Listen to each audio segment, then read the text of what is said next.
really pleased to invite the guest of today's interview podcast, my friend, Mr. Nilesh from Nivesh with Nilesh Financial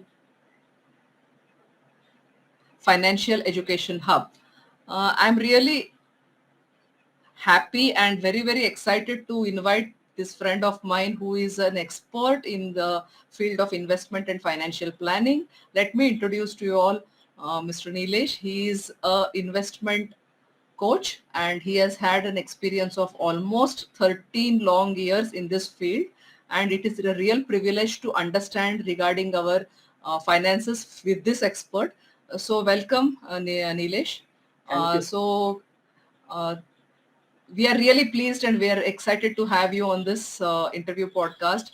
Please enlighten us about what is financial planning all about and what is your role as an investment coach to help uh, people like us who are not from the financial background or investment background. So Yeah, welcome, Nilesh. thank you. Thank you so much for this great introduction, ma'am. And I'm very happy to have this conversation with you. So yeah, definitely financial planning is the most important factor in our life. Financial planning एक ऐसा एक tool होता है, ऐसी एक activity होती है जो हमारे फाइनेंशियल गोल को अचीव करने के लिए काफी हेल्प करती है. सो सबसे पहले तो हमें ये समझना होगा कि व्हाट इज फाइनेंशियल प्लान, क्योंकि ये जो वर्ड होता है फाइनेंशियल प्लानिंग का, ये मोस्ट प्रॉब्लम बहुत अंडर जैसे हम लोग कह सकते हैं कि इसको बहुत ओवरलुक्ड है और ज्यादा मतलब पब्लिकली इसका पूरा मतलब डिटेल्स इसका पता नहीं होता है पब्लिक में.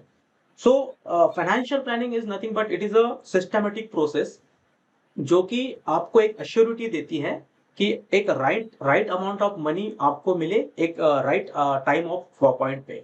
ठीक है, इसका प्लानिंग करना मतलब ही फाइनेंशियल प्लानिंग करना होता है. क्योंकि क्या होता है, हमारे लाइफ में काफी सारे हमारे फाइनेंशियल गोल होते हैं, है ना. हमारे शॉर्ट टर्म गोल होते हैं, मिड टर्म गोल होते हैं, लॉन्ग टर्म गोल होते हैं, एंड कुछ ऐसे मेजर गोल होते हैं जो जिसको हम लोग इग्नोर नहीं कर सकते, है ना. जैसे कि हमारे रिटायरमेंट प्लानिंग है, बच्चों की पढ़ाई का प्लानिंग हो सकता है, उनकी शादियों का प्लानिंग हो सकता है, घर लेना होता है, या फिर कोई सेट क्रिएट करना होता है, वेल्थ क्रिएशन करनी होती है, हमें कोई बिजनेस का कोई गोल हो सकता है हमारा. तो ये सारे गोल हमें अगर अचीव करनी है तो आपके पास एक राइट फाइनेंशियल प्लान होना बहुत जरूरी होता है. फाइनेंशियल प्लानिंग आपकी होनी बहुत जरूरी होती है. विदाउट फाइनेंशियल गोल आप आपके गोल अचीव कर सकते हैं, लेकिन there would be a lot of hurdles in that journey, और शायद वो डिफिकल्ट हो सकता है उस पर्टिकुलर गोल को अचीव करना.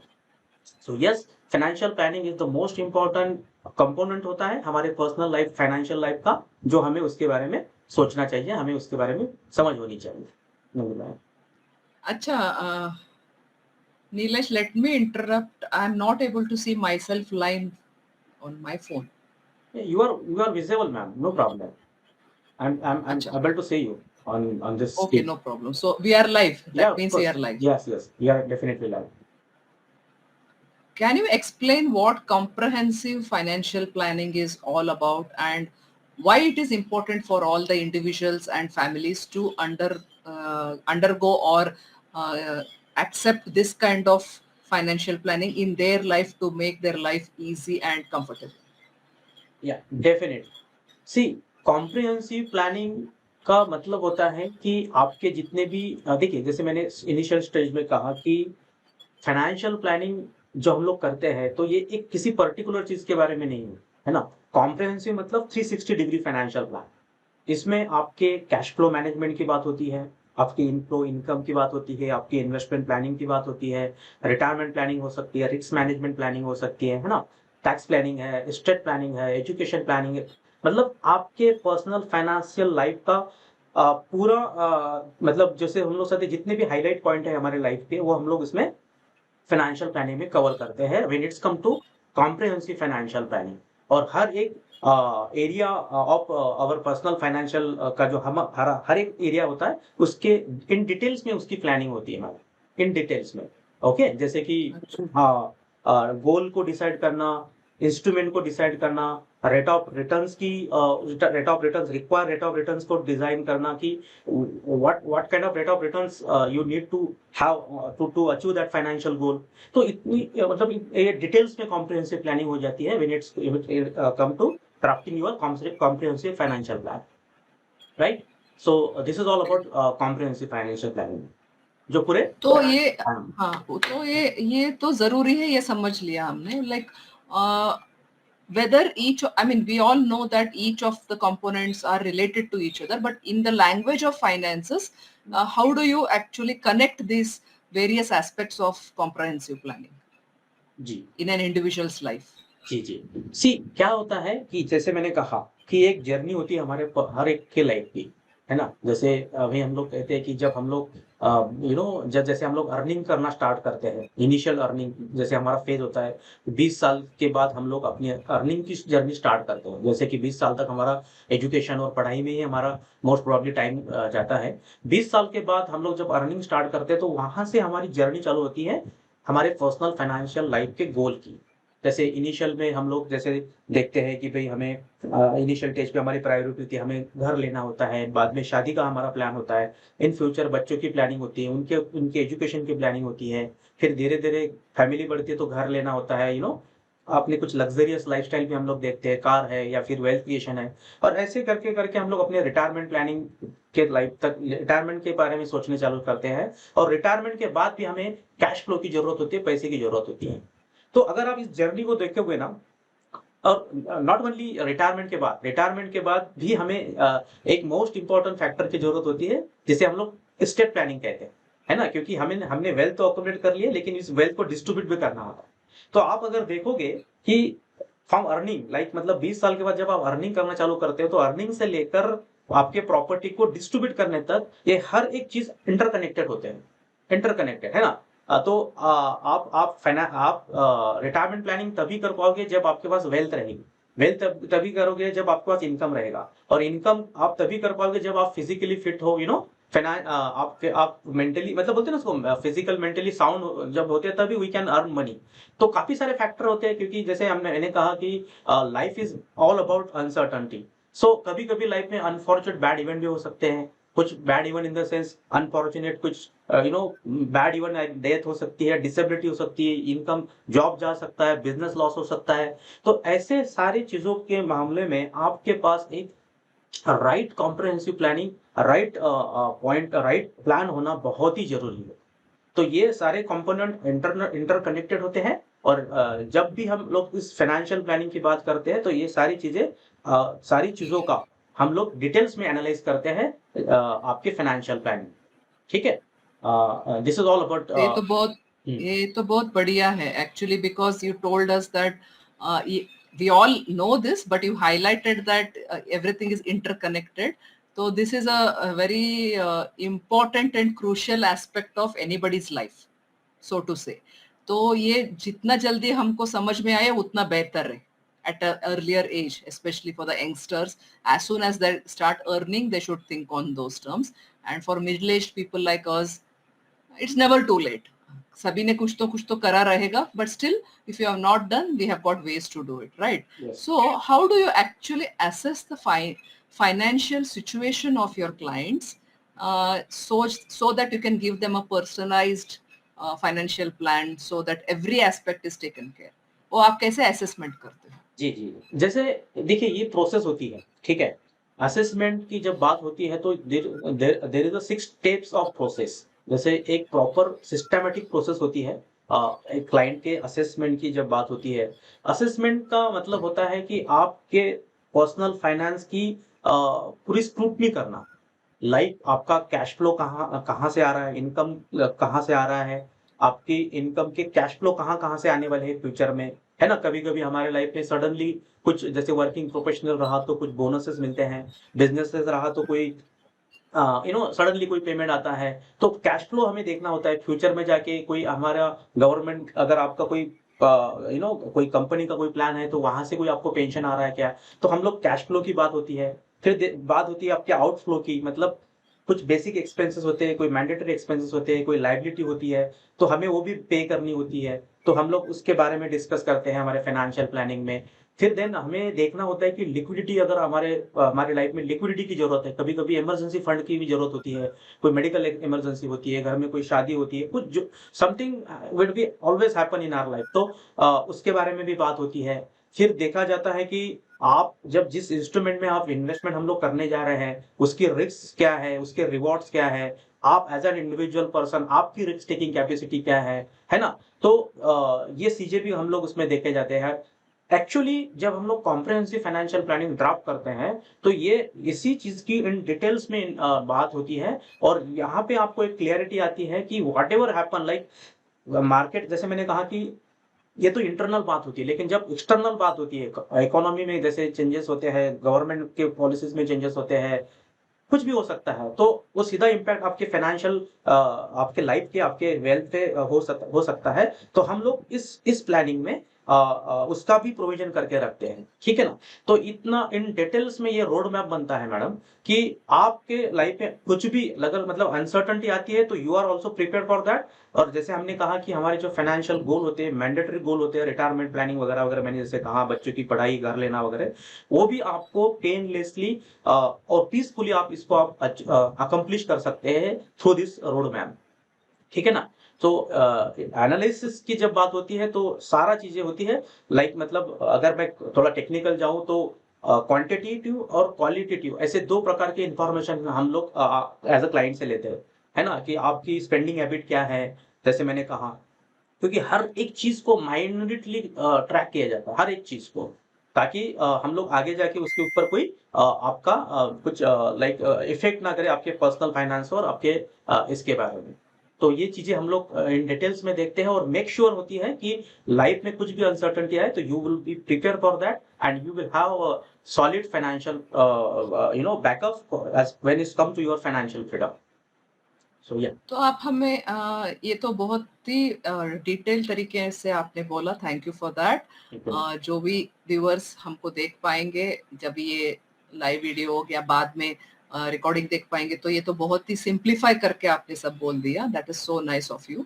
बट मैं जैसे कि अलग अलग लोगों का अलग अलग फाइनेंशियल गोल्स होते रहेंगे, तो आप थोड़ा सा अब हमको थोड़ा सा ये ना उसका फ्रेमवर्क बता सकते हैं कि कैसे करना होता है, कि उनके फाइनेंशियल गोल्स को कैसे हमने आइडेंटिफाई करना है और उनके लिए क्या स्ट्रेटजीज सेट करके आप दे सकते हैं, उसके बारे में आप कुछ बताएंगे? जी, जी, बिल्कुल मैम। सी, जैसे हर एक इंडिविजुअल लाइफ की जो फाइनेंस की पोजीशन होती है ना, लाइफ वो अलग-अलग हो सकती है ना? कि जैसे, और वो ये इसीलिए उसको पर्सनल फाइनेंस भी कहा जाता है।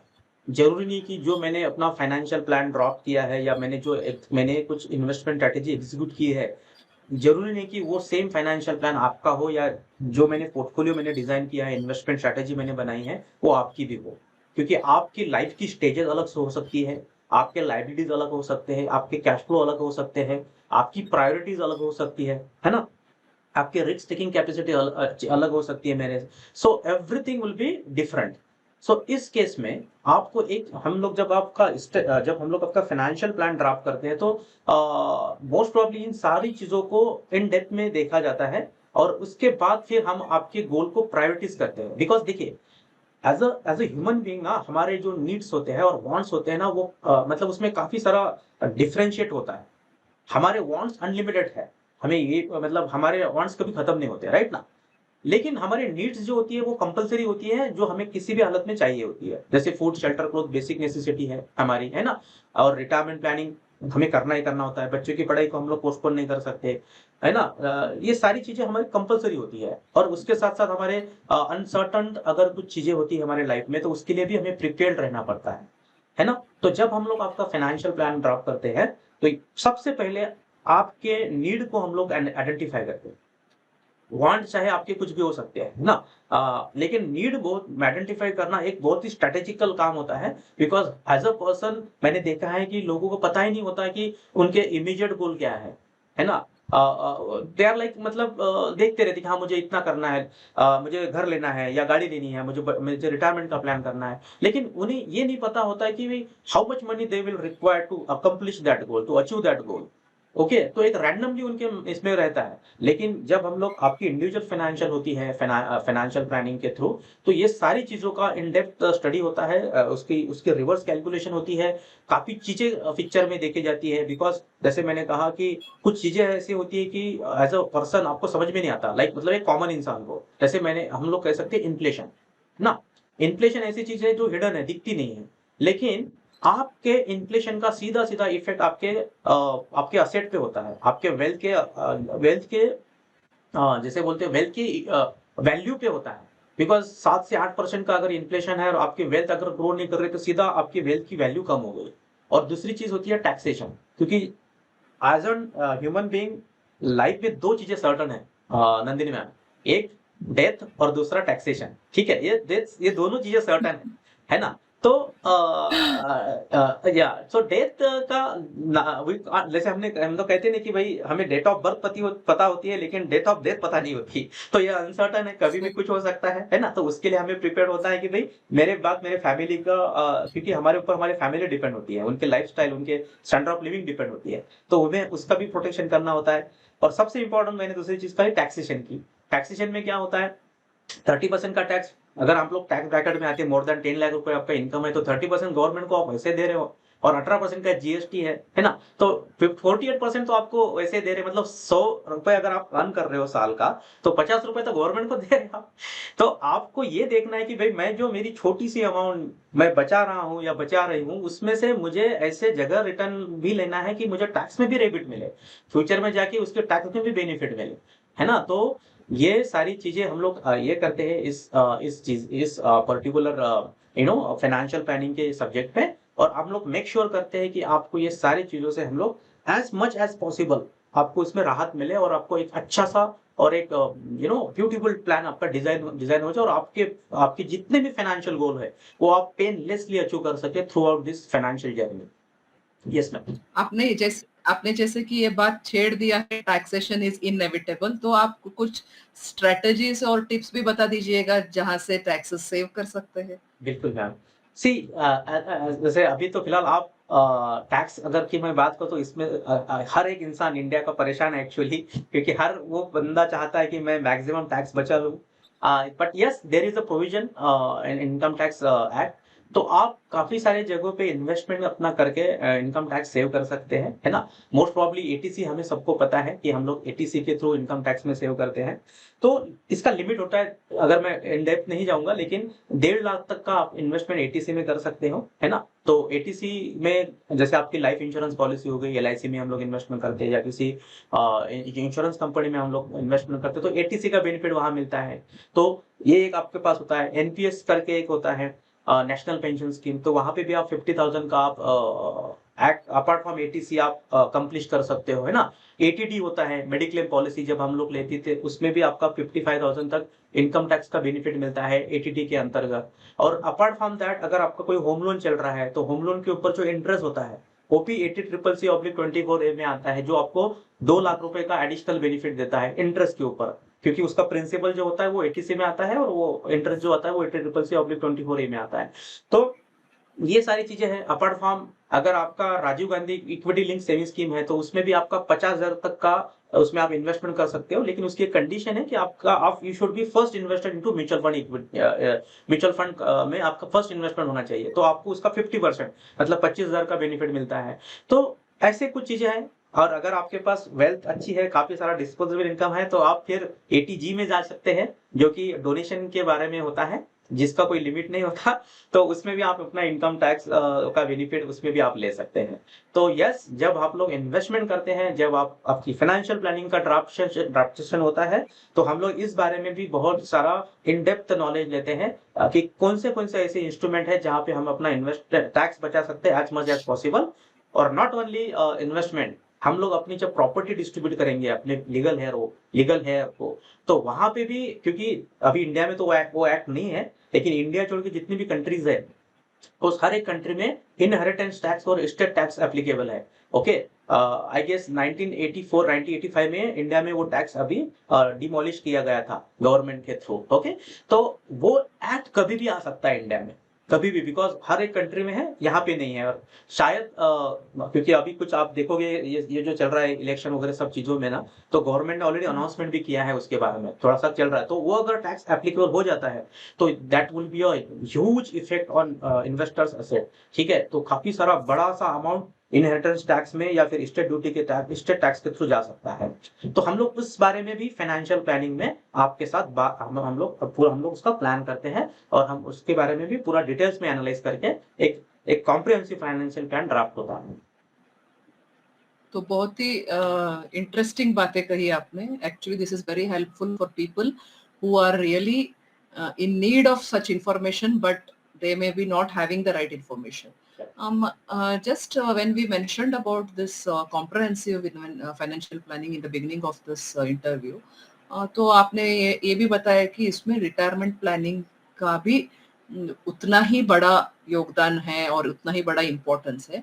तो क्या स्ट्रैटेजीज अपनानी चाहिए किसी को रिटायरमेंट प्लान के हिसाब से? सैलरीड लोगों के लिए कुछ अलग आप बोलना चाहोगे क्या? सेल्फ एम्प्लॉयड के लिए कुछ अलग रहेगा क्या? या उसको कैसे हम एकदम कंफर्टेबली हम उन लोगों को हेल्प कर सके जो इस स्टेज पे है, समझो इन द मिड लाइफ है, अभी 35 और 45 के बीच में है और उनको उनका रिटायरमेंट के लिए काफी समय भी है प्लानिंग करने के लिए, समझो 15-20 साल है अभी तक, 60-65 के बाद जो जरूरत पड़ती है। तो आप क्या उन लोगों को सलाह देना चाहेंगे when it comes to comprehensive financial planning with the intention of getting the retirement benefits to the maximum and maintain a good lifestyle? Very nice question, ma'am. जैसे 3 चीजें हैं यहाँ पे। आपने जो एज ब्रैकेट और आपका जो प्रोफाइल आपने डिस्क्राइब किया है, एक तो वर्किंग प्रोफेशनल, दूसरे आपके सेल्फ एम्प्लॉयड और एक स्पेसिफिक कैटेगरी थी 35 to 45। तो वर्किंग प्रोफेशनल की अगर मैं बात कहूँ तो यस, आज के डेट में एक सैड न्यूज ऐसी है कि गवर्नमेंट की जितने भी पेंशन स्कीम थी वो ऑलमोस्ट अभी बंद हो चुकी है। तो हर एक इंडिया के हर एक जितने भी सेल्फ एम्प्लॉयड है, हमें अपने रिटायरमेंट के बारे में सोचना है सीरियसली, क्योंकि हमारे पास कोई ऑप्शन नहीं होता। यहाँ पे एक बड़ी चीज होती है कि 60 के बाद, रिटायरमेंट के बाद हम लोग भले ही रिटायर्ड हो लेकिन हमारे खर्चे रिटायर्ड नहीं होते, सबसे पहली बात तो वो एक चीज हमारे ध्यान में हमें रखनी होती है। और इवन दो खर्चे बढ़ते हैं हमारे, ठीक है ना, क्योंकि हर एक दिन हमारा संडे होता है, ठीक है, और संडे में सबसे ज्यादा एक्सपेंसेस होते हैं। ये तो हो गई एक बात, लेकिन मेडिकल इश्यूज होते हैं, काफी सारी चीजें होती है, तो हमें बहुत ही कॉन्शियसली हमें उसके बारे में सोचना है। तो वर्किंग प्रोफेशनल अगर आपको और अगर आपका एक स्टडी इनकम है तो आप अपना रिटायरमेंट प्लान आप अच्छे तरह से प्लान कर सकते हो, ठीक है ना, क्योंकि आपके पास टाइम होता है। अगर आप 35 या 20-30 के एज में होते तो आप पहले रिटायरमेंट प्लानिंग करनी है तो सबसे पहले तो जैसे मैंने कहा कि आपके पास आपका नंबर पता होना चाहिए। नंबर इन द सेंस आपका रिटायरमेंट नंबर, कि आज जब आप रिटायर्ड होने वाले हो तो at the age of 60 how much money will require to live your comfortable life. जो लाइफ आप आज सर्वाइव कर रहे हो, आज आप ये कर रहे हो, है ना। मान लीजिए आज की वैल्यू, आज आपकी 40,000 या 50,000 रुपए आपका महीने का खर्चा है। अभी इसमें क्या होता है ना, 60 साल के बाद आप, जैसे खर्चे की बात हो रही है तो आप बोलेंगे सर जैसे कि नीलेश जी की हमारे कुछ अभी लोन भी होते हैं, तो लोन वगैरह कुछ नहीं कंसिडर करना होता है रिटायरमेंट में, बिकॉज लोन ऑलमोस्ट क्लियर होते हैं, आपकी लाइबिलिटी ऑलमोस्ट क्लियर हो जाती है 60 तक, है ना। तो आपको ध्यान में रखना होता है कि मेरे जो बेसिक एक्सपेंसेस है, फूड, शेल्टर, क्लोथ, या घर के जो लाइफ स्टाइल है मेरी, है ना, क्योंकि कुछ खर्चे ऐसे होते हैं जो मैंडेटरी होते हैं हमारे। तो मान लीजिए मैं एक रफली एग्जांपल ले रहा हूँ कि 40,000 रुपए खर्चा है मेरा महीने का, मैं और मेरे वाइफ का।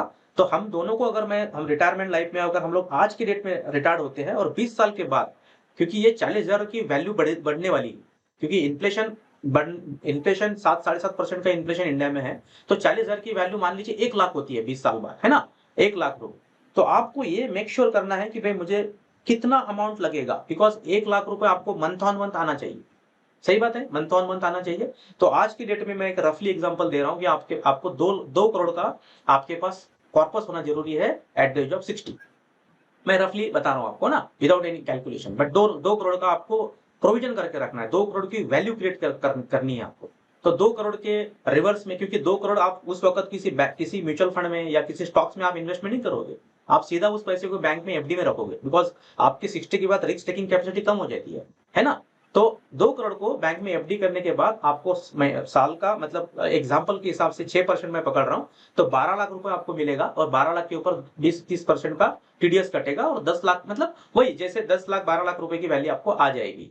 तो ये अब तो हो गई बात एक, ठीक है। तो आप उसका प्रोविजन थ्रू एसआईपी के थ्रू कर सकते हो, एक। वर्किंग प्रोफेशनल अगर बात है तो वर्किंग प्रोफेशनल की इनकम की वोलेटिलिटी होती है। तो वही कि आपको एक बार नंबर पता चल गया तो आप क्या कीजिए, जैसे जैसे आपके पास अमाउंट आता है ना, आपकी पूरी फाइनेंशियल प्लानिंग के बाद आप उस पर्टिकुलर रिटायरमेंट की किसी प्लान में, जैसे कि कोई म्यूचुअल फंड स्कीम हो सकती है, कोई यूलिप हो सकती है ना। ये अगेन मैं कह रहा हूँ कि जब फाइनेंशियल प्लानिंग करने के बाद ये जो सजेशन है प्रोडक्ट वाइज जो बता रहा हूँ ये वेरी हो सकता है। हाँ, अगेन मैं बोल रहा हूँ तो बट यस, आप अपना जैसे जैसे आपके पास अमाउंट आता है उसको आप टॉप अप करते जाइए और उस पर्टिकुलर गोल को आप अचीव करते रहिए, अचीव कर सकते हैं, ये वो वर्किंग प्रोफेशनल के बाद। और अगर 40-45 की बात अगर होती है तो थोड़ा आपको रिवर्स कैलकुलेशन करना पड़ेगा कि व्हाट एग्जैक्टली मतलब कौन से साल में आप रिटायर्ड हो रहे हैं। 60 में अगर हो रहे तो 15 साल का आपके पास टाइम है। तो आपको ये भी देखना होता है कि मेरा डिस्पोजेबल इनकम कितना है, मतलब मैं कितना सेव कर सकता हूँ, कर सकती हूँ, और कितने रेट ऑफ इंटरेस्ट का मतलब मुझे मुझे उस पर्टिकुलर इन्वेस्टमेंट से मिलना चाहिए ताकि मैं अपनी रिटायरमेंट प्लानिंग कंफर्टेबली करूं। तो ये भी एक चैलेंज होता है ना, बिकॉज मार्केट से रिटर्न लाना मतलब एक प्रकार की रिटर्न की चोरी करनी होती है मैडम। 12% 15% के रिटर्न जब लाने होते हैं ना, क्योंकि 4,000 हम्म। 4,000 म्यूचुअल फंड, 2-2,500 का स्टॉक, मतलब आप देखो क्योंकि इतने सारे प्रोडक्ट हैं, वहां से हमको 2-4 म्यूचुअल फंड है ना, एक 2-3 स्कीम यूलिप की या फिर एक 5-7 फंड चूज करने होते हैं। तो इसीलिए आपको अपने आप को एजुकेट भी करना है और अपने प्रोफेशनल फाइनेंशियल कंसल्टेंट के थ्रू आपको अपना फाइनेंशियल प्लान भी करना है। साथ साथ में आपको कॉस्टिंग की भी ध्यान रखनी होती है कि जिस पर्टिकुलर इंस्ट्रूमेंट में आप इन्वेस्ट कर रहे हो तो उसकी कॉस्टिंग क्या है, कितना एक्सपेंसेस ओके। वहां पे जाने वाला था, क्योंकि खूब सारे चार्जेस होते हैं प्लान में जो आपके रिटर्न के ऊपर इम्पैक्ट करते हैं फ्यूचर में जाके, है ना। तो ये भी आपको देखना होता है। तो यस, सिस्टमेटिक प्लानिंग आपको करना है और ये भी देखना है आपको कि कौन सा स्कीम आपको लेना है ना, क्योंकि as per as your pension plan is concern काफी प्लान होते हैं। एन्युटी प्लान करके होता है, पेंशन प्लान होते हैं, कोई कुछ मतलब जैसे एसडब्ल्यूपी सिस्टमेटिक विड्रॉल प्लान भी हम लोग पर्टिकुलरली करते हैं म्यूचुअल फंड में। तो ये सारी चीजों को आपको ध्यान में रखना आता है when it's come to retirement plan. Yes ma'am. So nice of you Nilesh, आपने इतना बढ़िया तरीके से आपने एक्सप्लेन किया कि किसी को भी ये समझ में आ जाएगा आसानी से। तो thank you for this nice answer regarding the retirement planning और द एंड द वेरिएशंस और the varieties of investments they can do, anybody बोलने से सबको करना है, जी जी मगर जितना जल्दी ये समझ के कर लिया उतना बेहतर रहेगा, जी। It becomes more easy. तो इसके अलावा ये एस्टेट प्लानिंग के बारे में आपने जो जिक्र किया था, हम्म। वो किस एंगल से, कॉम्प्रहेंसिव प्लानिंग में किस एंगल से वो आप इंक्लूड करते हो और उसका क्या अहमियत रहता है? बिल्कुल, डेफिनेटली मैम, और I would be happy to answer this question, और बहुत अच्छा क्वेश्चन आपने पूछा। इस एस्टेट प्लानिंग की जब बात होती है ना मैम, तो जहां तक मेरा मेरा मेरी मेरी मतलब सोच है या मेरा जितना भी रिसर्च रहा है इस सब्जेक्ट के ऊपर, मैंने देखा है कि इस पर्टिकुलर सब्जेक्ट के बारे में बहुत ही कम बात होती है हमारे डे टू डे के लाइफ में, स्टेट प्लानिंग। क्योंकि स्टेट प्लानिंग एक ऐसा सब्जेक्ट है कि जिसमें थोड़ा टेक्निकल चीजें इन्वॉल्व होती है, जैसे विल को ड्राफ्ट करना। पहली बात तो स्टेट प्लानिंग मत करना मतलब आपके प्रॉपर्टी को आपके नेक्स्ट जनरेशन को डिस्ट्रीब्यूट करना, है ना। देखिए ओके। दो चीजें होती है, फाइनेंशियल प्लानिंग, हमने पहले स्टार्ट में कहा फाइनेंशियल प्लानिंग, और एक होती है स्टेट प्लानिंग। फाइनेंशियल प्लानिंग का जो अच्छा। ऑब्जेक्टिव होता है वो होता है वेल्थ अकुमुलेट करना, ठीक है। हम्म। वेल्थ को हम्म। अकुमुलेशन करना, ये पूरी प्रोसेस का ऑब्जेक्टिव होता है वेल्थ अकुमुलेशन। और स्टेट प्लानिंग का ऑब्जेक्टिव होता है वेल्थ को डिस्ट्रीब्यूट करना। बिकॉज एक सर्टन लेवल पे जब आप जाते हो तो हमें हमारे इतनी हार्ड अर्न हम लोग इतने हार्ड अर्न से उस प्रॉपर्टी उस असेट को क्रिएट करते हैं, हमारी पूरी हम्म। लाइफ अपन हम उसमें करते हैं, तो हमें ये भी मेक श्योर करना होता है कि उस प्रॉपर्टी को आप सही तरह से अपने आने वाले जनरेशन को ट्रांसफर करें, डिस्ट्रीब्यूट करें, ठीक है। तो estate planning is nothing but it is a planning to distribute your asset to the next generation। तो इसमें डेफिनेटली विल की बात होती है, विल ड्राफ्ट करने की बात होती है, गिफ्ट डीड की बात होती है, मतलब कौन सा ऐसा इंस्ट्रूमेंट आपके हिसाब से जैसे होता है ना, because it is also independent individual होती है, ये भी ऐसे सेंट्रिक होती है, मतलब कस्टमर सेंट्रिक होती है ना। इसको भी हम लोग ऐसे ही फाइनेंशियल प्लानिंग के जैसे हम लोग इसको ट्रीट करते हैं। तो इसमें गिफ्ट डीड आती है, प्राइवेट ट्रस्ट क्रिएट करना होता है कि प्रॉपर्टी का, क्योंकि ये थोड़ी टेक्निकल कॉन्सेप्ट है। ट्रस्ट क्रिएशन करना होता है, गिफ्ट डीड के बारे में सोचना होता है, विल के बारे में हमें देखना होता है, या पावर ऑफ अटर्नी के बारे में सोचना होता है। देखिए जैसे एक हमारी होती है प्रॉपर्टी डिस्ट्रीब्यूशन, जब हम लोग हमारी डेथ होती है, डेथ के बाद। और एक ऐसा भी कंडीशन हो सकता है हमारे लाइफ में कि कभी कभी हम लाइफ में लाइव तो है, मतलब जिंदा तो है, लेकिन हम लोग कुछ कर नहीं सकते। मतलब मान लीजिए कुछ डिसेबिलिटी हो गई हमें, या कोई हमें एक क्रिटिकल इलनेस हो गया है ना, तो या कोई मेंटल डिसेबिलिटी हो गई, तो उस केस में आपकी केयर करने के लिए एक पावर ऑफ, जैसे हम लोग बोलते हैं ना कि उसको मेडिकल एग्जीक्यूटिव जैसे हम लोग कह सकते हैं, उसको आपको नियुक्त करना पड़ता है, चूज करना पड़ता है आपके डिसीजन लेने के लिए, मतलब मेडिकल डिसीजन। अच्छा कभी कभी अच्छा सिचुएशन अच्छा। ऐसी आती है कि मान लीजिए आपका कोई ऑपरेशन करना होता है, मेजर ऑपरेशन है, राइट ना, तो वो who will take that decision. तो उसके लिए आपको एक राइट पर्सन को भी चूज करना होता है, जो एक मतलब राइट फर्मली डिसीजन ले सके आपके बारे में। तो ये आप किसी फाइनेंशियल प्लानिंग में नहीं कर सकते, ये आपको स्टेट प्लानिंग के बात के थ्रू ही आप उसको फुलफिल कर सकते हैं, है ना। तो लिविंग के बाद अगर कुछ हो जाता है, वो भी कवर करती है स्टेट प्लानिंग। और अगर मैं नहीं रहता हूँ कल, तो उसके बारे में भी स्टेट प्लानिंग आपकी प्रॉपर्टी की केयर करता हूँ। तो ये बहुत ही अच्छा सवाल था आपका, जो बहुत ही हर एक इंसान के वो इसके बारे में सोचना होता है। क्योंकि एक तो शॉकिंग न्यूज, थैंक यू। या एक शॉकिंग, सॉरी टू इंटरप्ट, लेकिन एक शॉकिंग न्यूज बताऊंगा आपको। इंडिया में लेस देन 1% लोगों के पास व्हील है मैडम, आज के डेट में 1% के पास भी लोगों के पास व्हील नहीं है। अपनी जो व्हील है, व्हील बनाते नहीं है। मतलब सोचो 99% लोग व्हील, विदाउट व्हील ही उनके डेथ होती है। ओके। और इसका इफेक्ट ये है मैम कि आज के डेट में 5 करोड़ केसेस इंडियन की जो हमारे कोर्ट है, उस कोर्टों में आज प्रॉपर्टी और फैमिली डिस्प्यूट की वजह से चलती आ रही है। ओके। और तो this simple information and execution which when we are not able to do, कि विल के बगैर आने वाले जनरेशन्स को कितना दिक्कत होती है, ये अगर हमको समझ में आ गया तो half of the problem will be solved and our next generation will not have to go through all this disturbances, legal hassles, yeah, and so many things, a kind of headache for them yeah, to deal with later.